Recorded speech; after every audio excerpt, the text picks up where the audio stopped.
உனக்கு அடுத்திருப்பவரிடம் அன்பு கூறுவாயாக, பகைவரிடம் வெறுப்பு கொள்வாயாக என கூறியிருப்பதை கேட்டிருக்கிறீர்கள். ஆனால் நான் உங்களுக்கு சொல்கிறேன், உங்கள் பகைவரிடமும் அன்பு கூறுங்கள். உங்களை துன்புறுத்துவோருக்காக இறைவனிடம் வேண்டுங்கள்.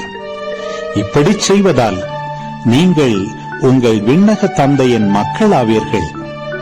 ஏனெனில் அவர் நல்லோர் மேலும் தீயோர் மேலும் தம் கதிரவனை உதித்தெழச் செய்கிறார்.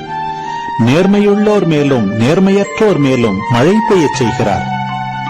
உங்களிடத்தில் அன்பு செலுத்துவோரிடமே நீங்கள் அன்பு செலுத்துவீர்களானால் உங்களுக்கு என்ன கைமாறு கிடைக்கும்?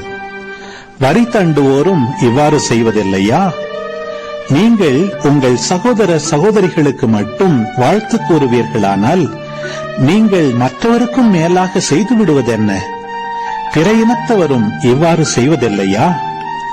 ஆதலால் உங்கள் விண்ணக தந்தை நிறைவுள்ளவராயிருப்பது போல நீங்களும் நிறைவுள்ளவர்களாயிருங்கள்.